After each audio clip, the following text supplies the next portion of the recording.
If you haven't heard of Henry Archer, trust me, that's not going to last much longer.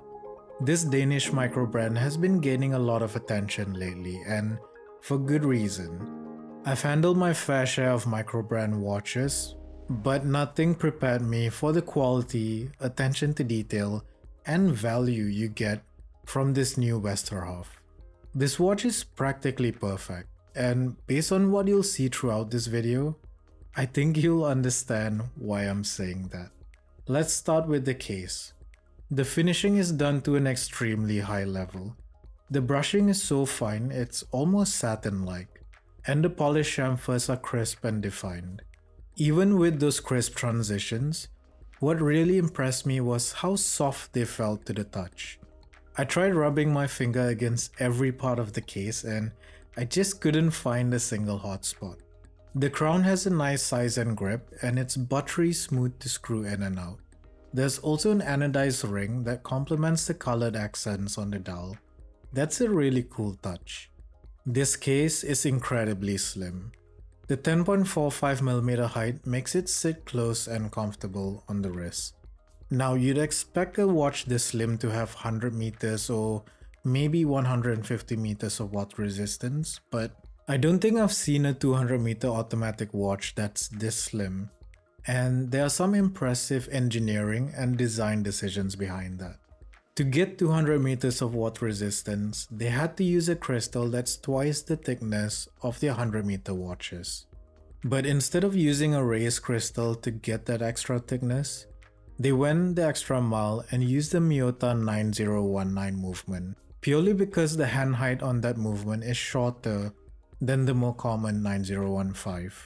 This move allowed them to keep the hands as close to the dial as possible, so they could fit the thicker crystal without adding much height to the case.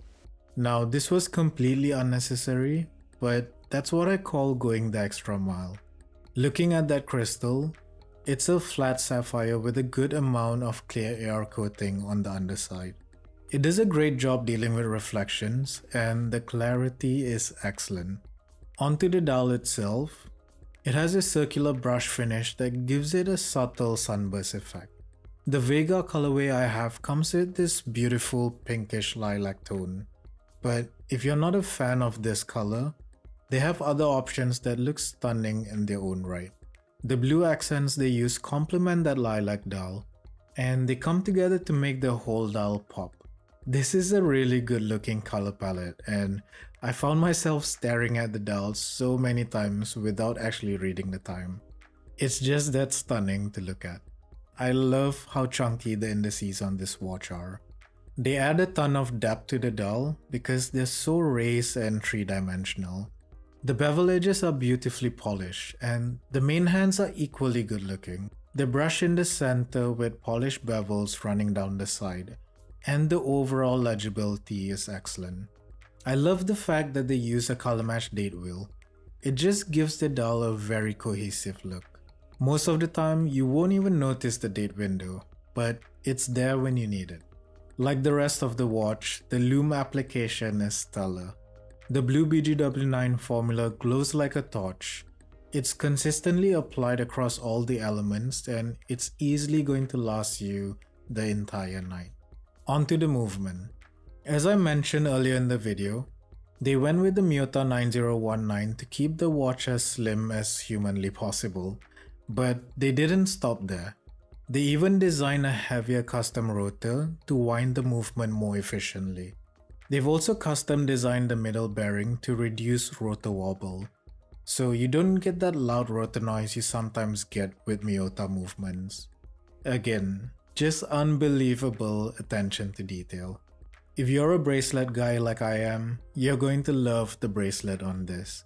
I've gone on record to call Trasca's bracelet the most comfortable one below $1,000, but now that I've experienced this, I think I have to give that crown to Henry Archer. This bracelet feels incredibly comfortable to wear.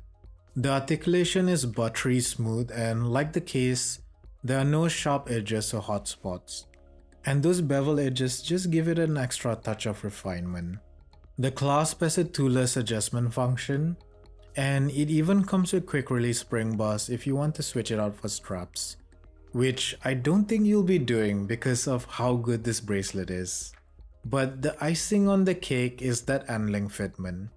It's probably the best fitment I've seen on any watch that I've owned. The tolerances are so tight, it almost feels like it's one with the case. This is how you design an annealing.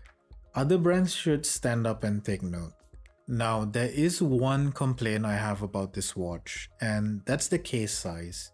40mm looks a bit too big for my wrist, especially for a Garda style watch like this. I'd love to see them make a 37 or 38mm version somewhere down the line.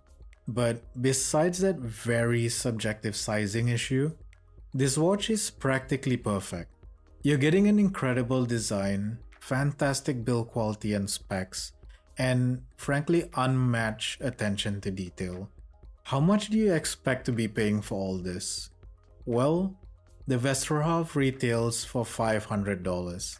That's right, $500. That's an unbelievable price for this watch. You're getting a whole lot of refinement that you just don't get at this price point, and even at prices 2 or 3 times higher than this.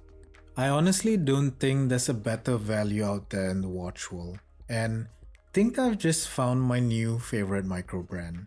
But what do you think of this watch? Do you like what Henry Archer is doing, and what would you like to see from them in the future? I'd love to hear your thoughts in the comments. While you're here, check out these videos for other Microbrand Garda watches.